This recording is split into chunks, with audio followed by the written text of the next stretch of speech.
Good morning, good afternoon, good evening. God bless you from wherever you are watching from. This is Daniel Kimuyu from Kenya. I want to discuss a subject of perceived contradiction between African tradition and the religious or the biblical religion or Christianity or the modern spiritual life. I want to pick up from the traditional African tradition. I find African tradition is the most godly way of living. In this concept, I want to allude to the fact that in our African tradition, moral values were highly upheld. You found that in any society there were a set of moral values. While children are growing up, they were put under strict moral values. Even every stage of life, we had the age groups, age sets, and each group and each age set, they had a certain norms that they had to uphold. I want to bring the contradiction of the modern day Christianity, where we have demonized what was purely holy and righteous and canonized what is really evil and impure.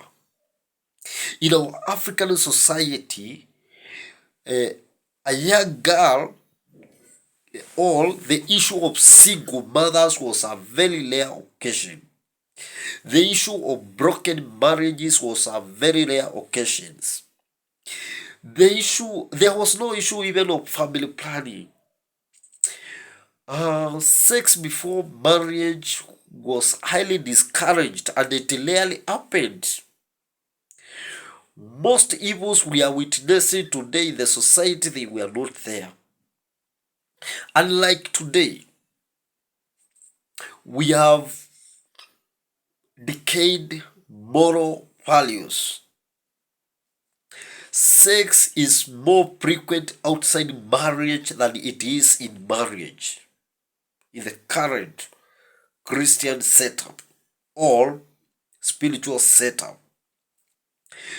the family planning is highly amongst the unmarried than the married. This is a total contradiction. If our grandmother and grandfathers will wake up today, they will pray to be returned to their graves because of the rotten society that we have entertained through a massaging kind of gospel preaching that creates a perception of righteousness and holiness that is not actually practiced. We have most of the ladies settling for marriage after they have crossed even to the 17th man in their life, after they have exhausted all the men they could sleep with, after they have given birth. You will realize this whenever we have something like Father's Day. Over the social medias, we will have single mothers lamenting about irresponsible fathers, irresponsible dads. They are defining who is a responsible dad and who is not. Who made them mothers? Did they follow the due process? Because they are fallen into a deceptive society that has been created by the erosion of the traditional African moral values, which instilled strong discipline, strong character and the moral values that were highly respected. In our today's generation, the position of man is being lost because we have introduced the gender equality, which has completely tampered with the society setup. It has even tampered with what the Bible itself teaches. Bible teaches the man is the head of a family. And it goes ahead to align from God to husband to wife. And it even goes to say the wife is a neck. And these two cannot be equal. But today we have a battle in the marriage because we have normalized what is and only what is not right. And we have hibernated under a fake holiness and righteousness, which is what Paul will say, by all means, you look religious. By all means, people look religious on a Sunday.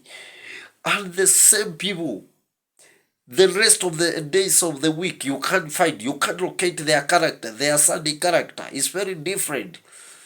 It's very different.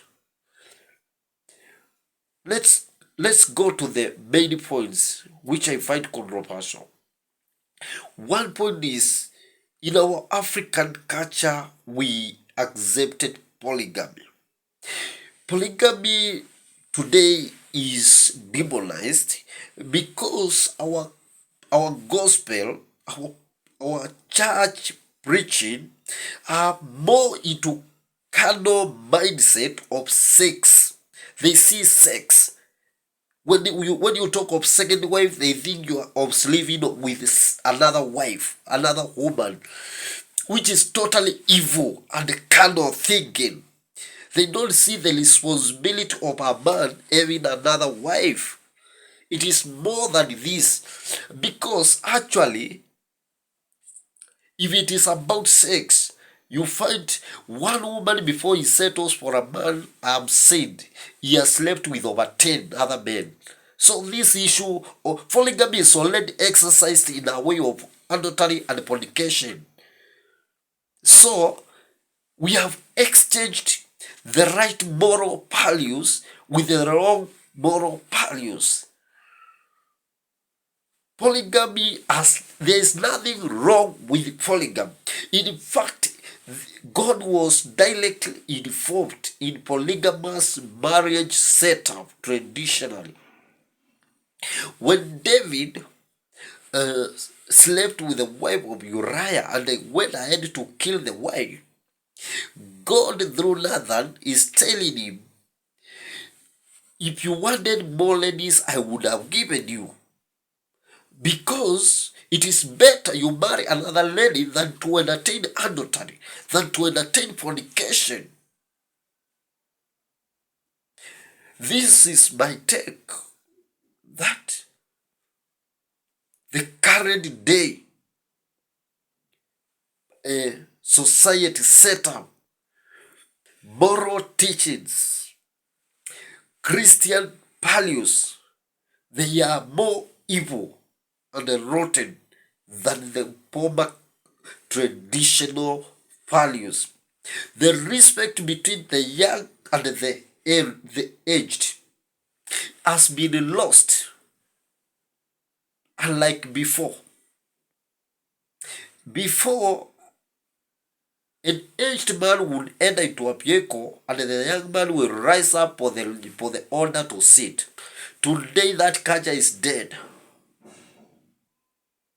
We have lost mind. We have been indoctrinated. We have been brainwashed. And we have been made to think what was holy and righteous is demon. If our forefathers were worshipping evil, which they used to call for rain and the rain, it rained. Today, no preacher can do that. Because it is just a shenanigan kind of that is happening in our churches. And like those days, they will go and sacrifice a bull, a goat, and conduct their ritual, which today the ritual, it will mean a worship.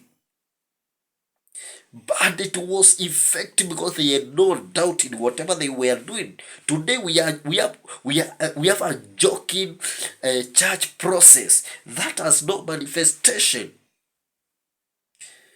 That we think wearing suits is the holiness. All ladies are wearing long dresses on Sunday. Meet them on Monday. Meet them on Tuesday. They are on miniskirts. They are on trousers, exposing their nudity. They are online,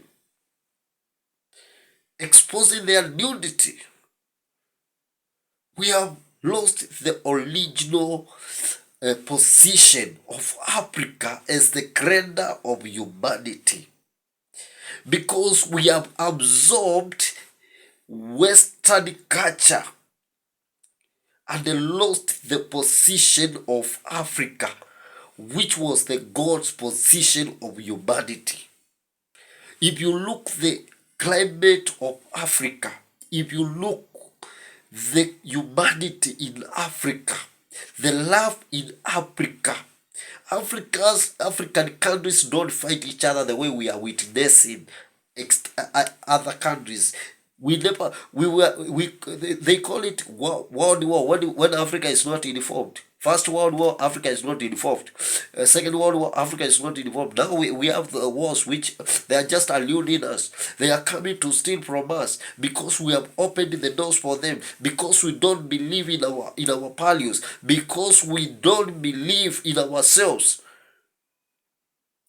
Africa is the strongest continent over the world.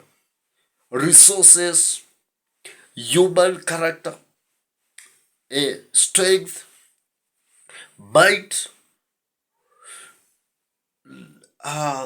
minerals, animals, oceans, rivers. Africa is blessed and it is very rich. It is better, it is high time we start getting back our mind into realizing what we have really lost.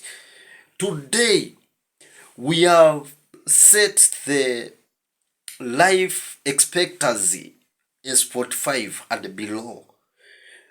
Before, any man African dying beyond 80 was counted to have died young. In every village, we could have aged people, elders, councils of elders. Today, councils of elders are the guys seated there. They are young guys, and they are calling themselves council of elders. We have lost the glory. We have lost what used to sustain Africanism. It is time to go back to Africanism and remove this demonic gospel that demonizing everything that we have, demonizing everything of Africa. If you go to the whites, they have racism because they see black as monkeys. We have been demonized even ourselves, but we are not realizing, we are not conscious enough to rise up and demand our identity.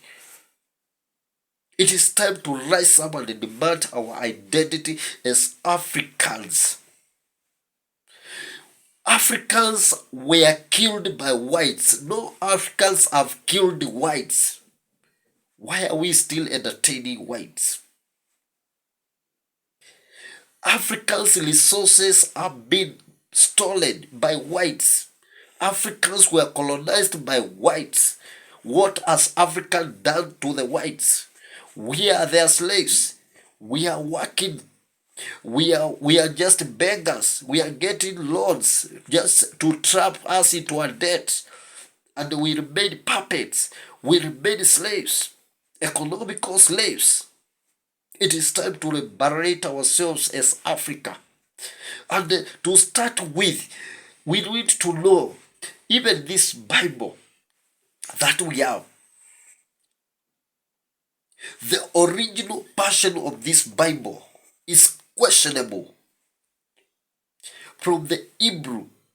Why is it that when you go to Jerusalem, their perception about what you come to Africa and the perception of God is very different. The perception of Jesus, if you go to a little Hebrew, a Jew, the little Jews, they have a different perception and the belief, and that is how they see Jesus and how they define their relationship with Jesus.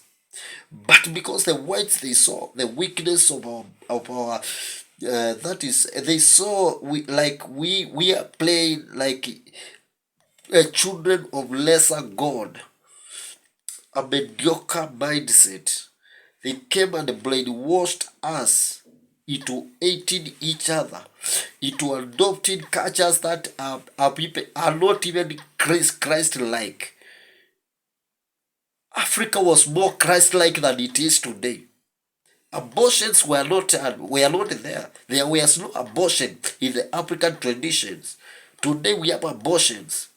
There were no family plans. We have P2. P2. There are ladies, they are young and 18 children using P2. Ask those chemists, those pharmacists, who are their customers. They are young ladies. They are taking P2 every day. And then we say we have those guys who died before the Bible came to Africa, they went to hell. Which hell? We are the ones who have been lost, and we need to find ourselves. We need to find the real African culture. Africa, there was no HIV. Where did HIV come from? It was imported. It was brought to us. And then our education system. Africans, we were brought education system that proves to us our inability instead of proving our ability. It starts rating you when you are a young kid that you cannot. From your village, you are given exam. You know who is number 1, who is number 20, who is the first and the last. And these are young children. You create that mentality in a very young child that this I cannot make it. I'm a loser. And this perception continues, and we have graduates who are here looking for a job because we were not taught anything. We were just paid with theories instead of practicals, instead of power of the mind, imagination power, the right mindsets. We were lost. Is this what we call the academic system that came with the whites? It was meant to belittle us. It was meant to steal our identity. It was meant to make us to feel inferior. It is something that our leaders must rise and say no. And everyone in Africa, every young person in Africa, this is a call for you to rise up and say no. And then we will start redeeming ourselves. We will see our superiority instead of inferiority.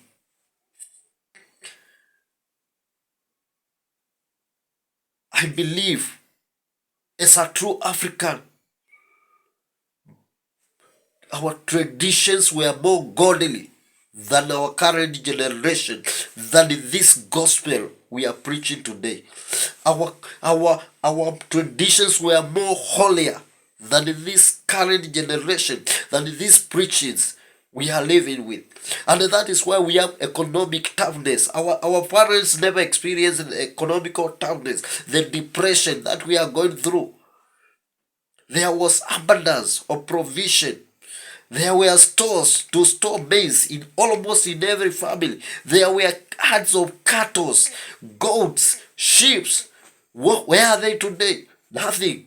People are struggling to get coins in their pocket, in their bank accounts. That is what we are measuring us with, because we have been transformed into currency. And the currency, it is like currents we know. When the oceans is forming currents, or the wind is that is called forming currents of wind. This is what it means, the currents. We are just being carried here and there. These guys, the whites, they are the one, they are just going there and minting more money. They are printing more money and they control IMF, they control World Bank, and then they come here to teach us about our property. It is time for Africa to wake up. God bless you. See you next time.